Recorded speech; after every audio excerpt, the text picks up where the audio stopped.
Welcome back to morning education point. आज हिंदी व्याकरण की क्लास में हम जानेंगे, पढ़ेंगे शुद्ध श्रम भिन्नार्थक शब्द के बारे में। तो आज का हमारा टॉपिक क्या है? शुद्ध श्रम भिन्नार्थक शब्द। क्या इसकी परिभाषा होती है और कैसा इसको प्रयोग किया जाता है, कैसे इन्हें पहचानते हैं। तो चलिए स्टार्ट करते हैं अपनी क्लास को। सबसे पहले हम जानेंगे शुद्ध श्रम भिन्नार्थक शब्द को कहते क्या है। ठीक है, श्रुति। श्रुति का क्या अर्थ होता है? श्रुति का मतलब होता है सुनना। श्रुति का मतलब होता है सुनना। ठीक, और सम का अर्थ होता है, सम का क्या अर्थ होता है? समान। सम का अर्थ होता है समान। और भिन्न, भिन्न का अर्थ आप लोगों को पता होगा। भिन्न का अर्थ क्या होता है? अलग, अलग अलग। और आर्थक का अर्थ होता है अर्थ। आर्थक का अलग अर्थ क्या हो गया? अर्थ। तो क्या हो गया? सुनना, समान, अलग अलग अर्थ। यानी ऐसे शब्द जो पढ़ने और सुनने में समान लगते हैं लेकिन उनके अर्थ अलग अलग होते हैं, उन्हें ही शुद्ध श्रम भिन्नार्थक शब्द कहते हैं या श्रम शुद्ध भिन्नार्थक शब्द कहते हैं। ठीक है, तो क्या होता है? शुद्ध का मतलब क्या होता है? सुनना। सम का अर्थ होता है समान, एक जैसा। भिन्न का अर्थ होता है अलग अलग। और आर्थक का अर्थ क्या हो जाता है? अर्थ।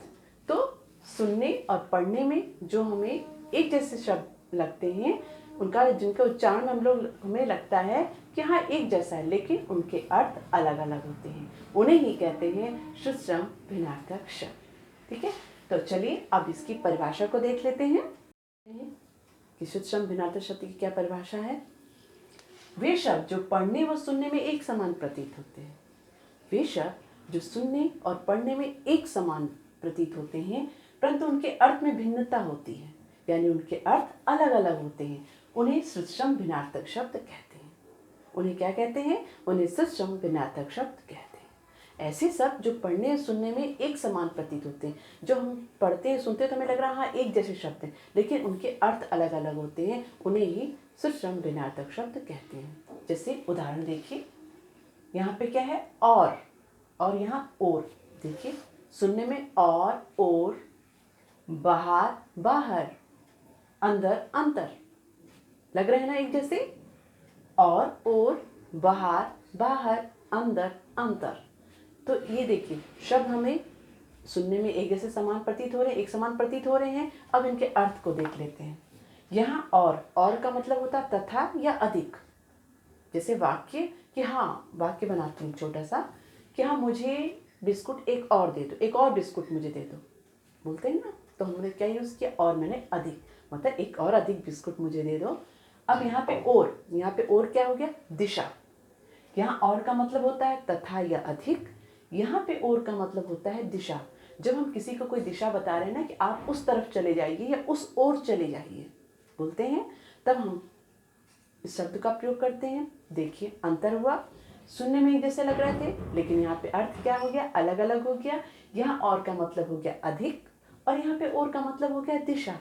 अब दूसरा देखते हैं, बाहर बाहर, एक समान प्रतीत हो रहा है लेकिन अर्थ देखिए, बाहर मैंने बसंत ऋतु, जब बाहर आती है ना, बसंत ऋतु आती है तो बोलते हैं ना बाहर आई है। अब बाहर मैंने बाहर की तरफ, है ना, तो ये क्या हो जाएगा? बाहर मैंने बाहर की तरफ।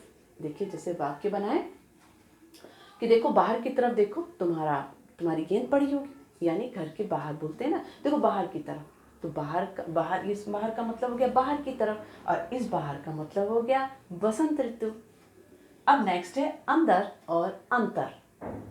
सुनने में एक समान प्रतीत हुआ लेकिन अंतर देखिए, अंदर मैंने भीतर, अंतर मैंने फर्क। तो ये क्या है? ये सारे शब्द क्या है? सुनने में एक समान प्रतीत हो रहे थे लेकिन इनके अर्थ अलग अलग थे, तो इन्हें क्या बोलेंगे? शुद्ध श्रम भिन्नार्थक शब्द। चलिए और शब्द देख लेते हैं कौन कौन से होते हैं। अब आई होप आप लोगों को क्लियर हो गया होगा, बिल्कुल समझ में आ गया होगा कि शुद्ध श्रम भिन्नार्थक शब्द क्या होते हैं। तो चलिए आगे और शब्दों को देखते हैं। कौन कौन से शब्द हैं? दिन, यहाँ पे दिन का मतलब हुआ दिवस। यहाँ दीन मैंने गरीब।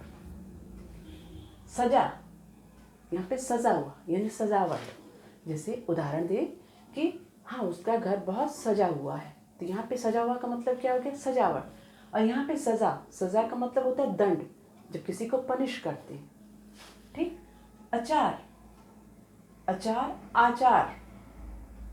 देखिए सुनने में एक जैसा प्रतीत हो रहा है, लेकिन देखिए इसके अर्थ देखिए। यहाँ अचार का मतलब होता है आम का अचार, नींबू का अचार, जो पदार्थ जो हम लोग खाते हैं। और यहाँ पे आचार, आचार का मतलब होता है आचरण, यानी व्यक्ति का आचरण। ठीक। अब दूसरा है कुल, कुल, कुल का मतलब होता है वंश। ठीक। अब यहाँ कुल का अर्थ हो गया किनारा। अनल, अनल का मतलब क्या हो गया? आग। देखिए अनल, अनिल एक जैसे लग रहे हैं। अनल का मतलब हो गया आग और अनिल का मतलब हो गया वायु। अब नेक्स्ट कोटि, कोटि, कटी। तो देखिए एक जैसा अर्थ हो रहा है, एक जैसे लग रहा है, सुनने में प्रतीत हो रहा है हमें एक जैसा, कोटि, कटी। लेकिन कोटि का अर्थ हो गया करोड़, कटी का अर्थ हो गया कमर।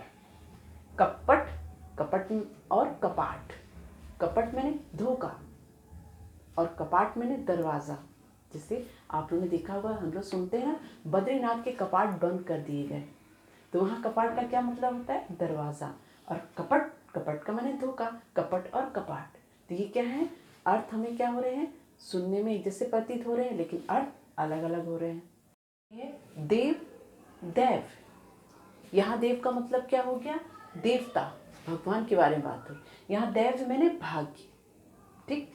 अब ये नारी, नाड़ी, सुनने में एक जैसा लग रहा है। नारी, यहाँ पे स्त्री, स्त्री मैंने औरत, नारी को क्या बोलते हैं? औरत भी, स्त्री भी बोलते हैं। और नाड़ी, नाड़ी मैंने नब्ज। जब नब्ज देखते हैं ना, वैद्य लोग जाते हैं, वैद्य लोग के पास क्या देखते हैं? वो वैद्य हमारी नब्ज देखते हैं। तो नारी, स्त्री, नाड़ी, नब्ज। यहाँ पे क्षति, क्षिति। देखिए एक समान लग रहे हैं, क्षति, क्षिति। यहाँ क्षति का मतलब होता है नुकसान। सुना होगा ना, जैसे कहते हैं कि भारी बारिश होने से बहुत क्षति हो गई, तो क्षति का मतलब क्या होगा? नुकसान। यहाँ क्षिति, क्षितिज मैंने धरती। ठीक। अब तरंग, तुरंग। यहाँ तरंग का मतलब होता है लहर, और यहाँ तुरंग का मतलब होता है घोड़ा। तुरंग, घोड़े को तुरंग भी कहते हैं। श्याम, शाम। श्याम मैंने काला और शाम मैंने संध्या। श्याम, शाम। श्याम का मतलब क्या हो गया? काला, काला रंग, श्याम रंग। जैसे कृष्ण जी का कैसा रंग है? श्याम रंग है, तो वहां पे क्या हो गया? काला। और शाम का मतलब क्या होता है? संध्या, यानी शाम हो रही है, संध्या हो रही है, सूरज ढलने लगता है। शोक, शौक, शोक और शौक। तो यहाँ शोक का मतलब क्या हो गया? दुख। और यहाँ शौक का मतलब होता है चाव, यानी हाँ मुझे इस चीज का, कपड़े पहनने का बड़ा शौक है, यानी बड़ा चाव है ना। धन, धान। धन का मतलब क्या होता है? दौलत। और धान का मतलब तो पता ही होगा आप लोगों को, क्या होता है धन का मतलब? चावल। तो धन, धान। देखिए हमें क्या लग रहा है? एक समान लग रहा है, धन, धान, लेकिन धन का मतलब दौलत और धान का मतलब चावल। नादान, निदान। नादान, निदान। नादान मैंने क्या होता है? बच्चे कैसे होते हैं? नादान होते हैं, नासमझ होते हैं। और निदान, निदान का मतलब इलाज। जैसे आपने देखा होगा, निदान केंद्र लिखा था हॉस्पिटल के आगे, कहीं कहीं अस्पतालों में क्या लिखा रहता? निदान केंद्र, यानी इलाज। श्वेत, पसीना, श्वेत, सफेद। यहाँ पे क्या है? श्वेत, श्वेत, श्वेत मैंने क्या होता? पसीना। यहाँ पे है श्वेत, श्वेत मैंने सफेद। तो ये सारे क्या हैं? सुनने में एक जैसे लग रहे हैं, लेकिन इनके अर्थ अलग अलग हैं। तो आपको हिंदी में इनके अर्थ जरूर पता होने चाहिए। ठीक है। प्रमाण, प्रणाम, प्रमाण। तो यहाँ प्रणाम का मतलब क्या हो गया? नमस्कार करना, कहते हैं नमस्कार, प्रणाम। और यहाँ प्रमाण यानी सबूत। बालू, भालू। बालू का मतलब क्या हो गया? रेत। और भालू का मतलब रीछ। अभय, उभय। अभय, उभय। अभय, अभय का मतलब निडर। उभय, उभय का मतलब होता है दोनों। अनु, अणु। अणु का मतलब हो गया पीछे, अणु का मतलब हो गया कण। छोटे छोटे टुकड़े होते हैं, उन्हें बोलते हैं अणु। अपेक्षा, उपेक्षा। देखिए अपेक्षा, उपेक्षा सुनने में एकदम समान लग रहे हैं, अपेक्षा, उपेक्षा, लेकिन इनके अर्थ अलग अलग हैं। क्या है? अपेक्षा यानी उम्मीद या तुलना में, ठीक है, उम्मीद करना या किसी की तुलना करना, अपेक्षा करना किसी से उम्मीद करना। उपेक्षा अनादर मतलब इग्नोर करना।